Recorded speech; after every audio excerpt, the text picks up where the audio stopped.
Saludo a las personas que sintonizan este canal. Les saluda Ivo Hernández. Y continúo con estos videos en los que pretendo discurrir sobre algunos libros, hacer breves reseñas en forma de video para discutir libros que he leído, que pueden tener ideas importantes para ustedes y que les puede servir de alguna manera, bien sea para interesarse propiamente en el tema o en el libro si no lo han leído, o para buscar otros paralelos u otros que pudieran trabajar los temas que aquí discutimos. El que tengo en mis manos hoy es un libro antiguo. Este es un libro muy superado por otras tendencias, otros enfoques que han venido dándose en los últimos 10 a 20 años. Sin embargo, tiene una importancia basal en el momento en que se publicó y ahora todavía por los planteamientos en su momento bastante directos que hiciese su autor y que a mi juicio todavía sostienen una valía importante. Se trata de la historia económica de la población mundial. Esto fue hecho por el profesor italiano Carlo Cipolla. Tengo el libro a mano, se los muestro. Es este.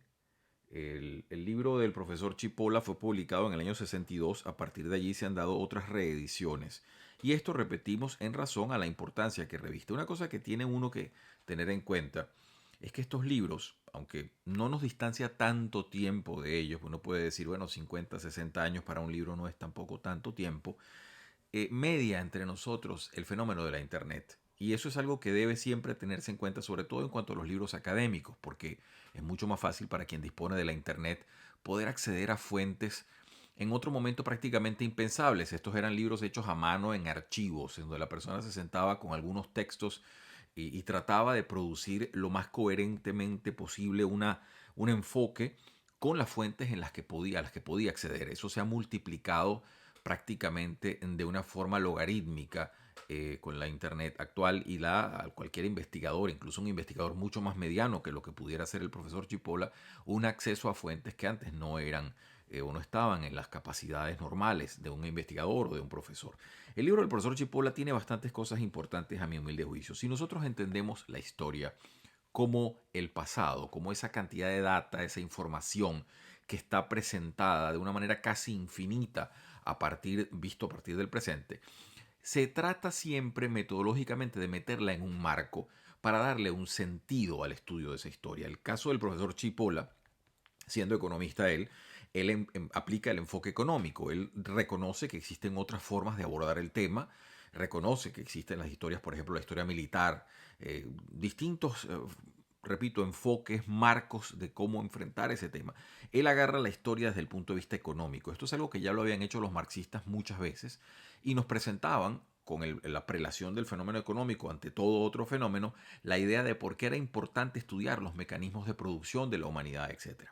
El profesor Cipolla hace bastantes cosas importantes. Él divide la historia de la humanidad en dos grandes revoluciones. Él dice, primeramente, existe la revolución agrícola y luego, por supuesto, la revolución industrial. Esto tomando en cuenta toda la historia de la humanidad entera, pues desde el comienzo, desde el que se pudiera decir el hombre se irguió en dos patas o en dos pies. Y él define qué es lo que él entiende por revolución. Cito una parte de su texto en la página 32, dice lo siguiente: con demasiada frecuencia los historiadores han puesto la etiqueta de revolución a los cambios que constantemente se producen en el curso de la historia. Detectaron una revolución urbana en los albores de la historia, una revolución comercial en la Europa del siglo XI, una especie de revolución industrial en la Holanda del siglo XI y una revolución industrial en la Holanda del siglo XIII. Sin embargo, todas estas revoluciones, él las señala de esa manera, no las pone prácticamente entre comillas, al menos desde nuestra perspectiva, tuvieron muy poco de revolucionario. De lo que él está trabajando es un concepto que hoy en día entendemos para hablar de revolución en cuanto a cambios estructurales sustanciales. Y en el caso del profesor Cipolla, él habla de cambios que son prácticamente giros copernicanos, giros enormes en la forma de producir y en la forma de organizarse para la humanidad. Por ello decimos, empieza con la revolución agrícola. Él dice, esta revolución se dio, él no trata de ser exacto, sino que la agrupa más o menos así a ojo, dice alrededor de 10.000, el año 10.000 antes de Cristo, y la revolución industrial es en el siglo XVIII después de Cristo. Estas crearon, dice él, profundas brechas en la continuidad del proceso histórico y con cada una de estas dos revoluciones empieza una historia nueva, una historia dramática y completamente ajena a la anterior. Bueno, uno podría a mano alzada enmendarle la plana al profesor Chipola y decir, bueno, eso es cierto, podemos aceptarlo como cierto, pero hoy en día tenemos otra revolución de ese nivel. ¿Cuál sería la revolución informática que hemos vivido las personas que estamos presentes con el advenimiento de los sistemas de acumulación de información y los sistemas de divulgación de información como la Internet? Son dos fenómenos que en nuestra época la marcarán en cualquier perspectiva histórica, porque nunca antes se pudo recopilar tanta información en tan poco lugar, en donde puede tenerse en un ordenador pequeño tanta información acumulada, y a la vez la difusión inmediata de una información a nivel global, que ya no existe distancia para el fenómeno informativo. Usted puede con un clic mandar un documento, un libro, una foto, cualquier cosa a una distancia inimaginable dentro del globo. Entonces, esas son cosas que han producido grandes cambios.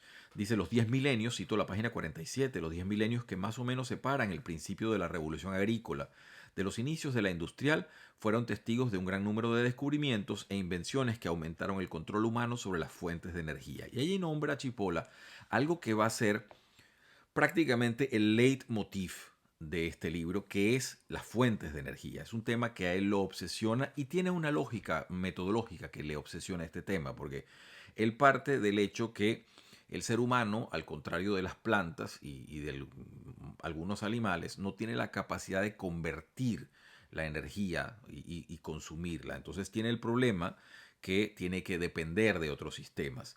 Y de allí él pasa, por supuesto, del tema energético como un tema basal en toda cultura humana al tema de los medios de producción, y de allí, por supuesto, a las demás evoluciones de la cultura humana o de los demás desempeños de la humanidad en general. Pero esa cadena metodológica es lo que le enfoca siempre como premisa.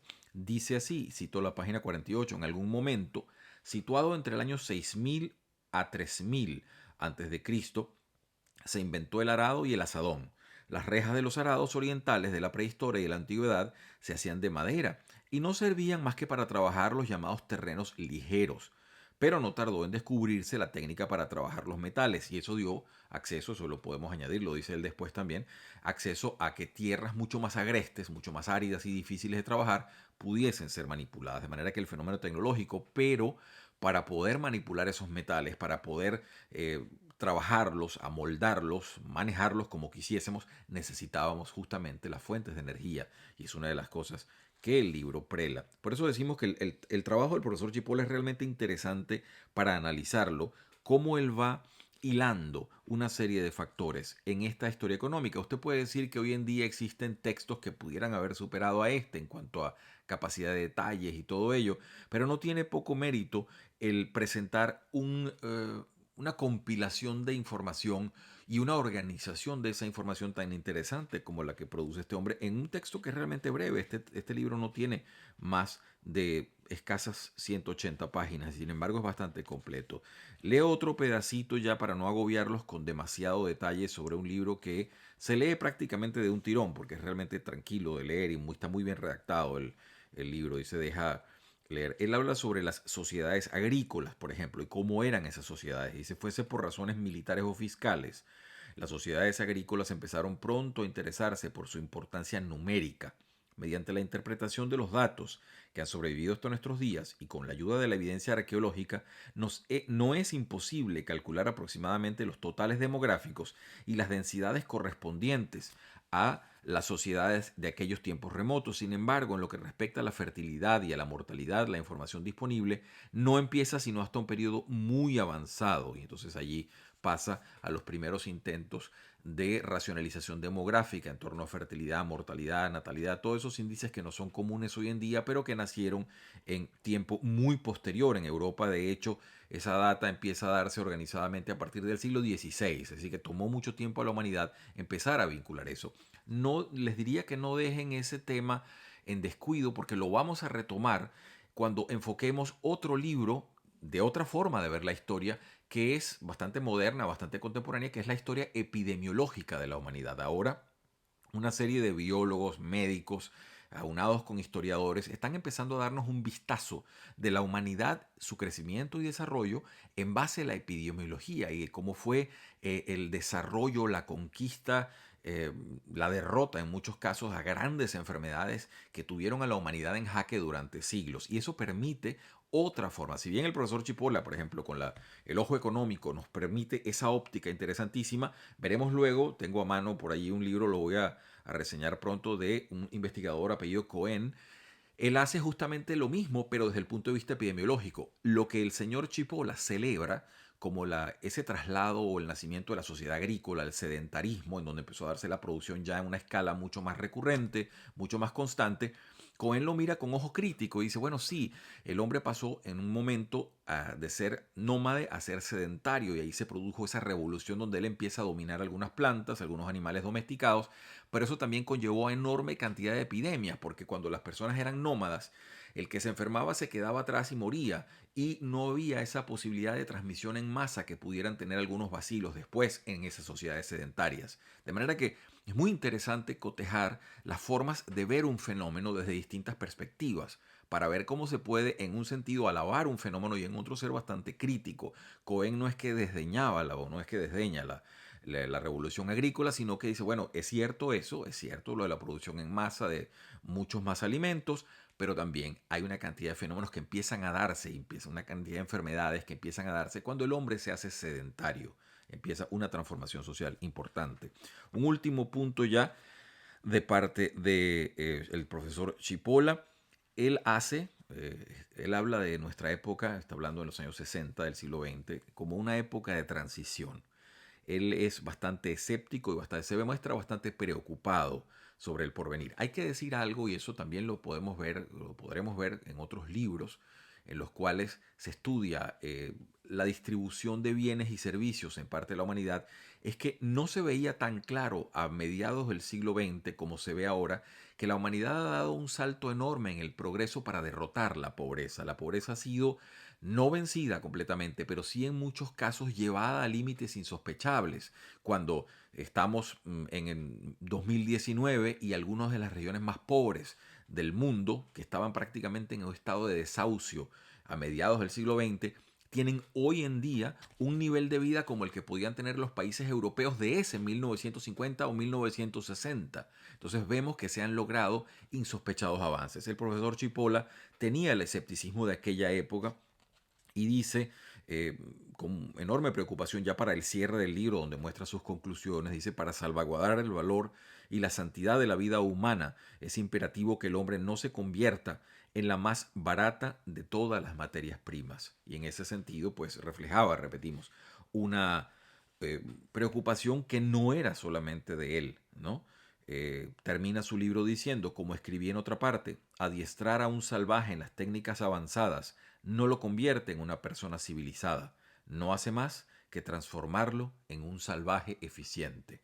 Y vemos ahí pues la proposición humana que hace el profesor Chipola. Es, repito, lo vuelvo a señalar, el libro La historia económica de la población mundial, un libro publicado en 1962. Existen otros posteriores bastante completos.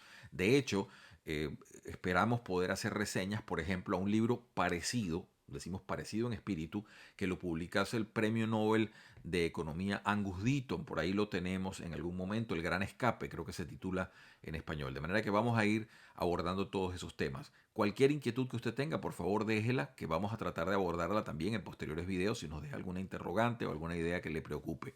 Le agradecemos muchísimo su paciencia y estar aquí con estas pequeñas reseñas de libros que nos llevan a los temas que son fundamentales para la humanidad. Como siempre, le saluda Ivo Hernández. Gracias por estar allí.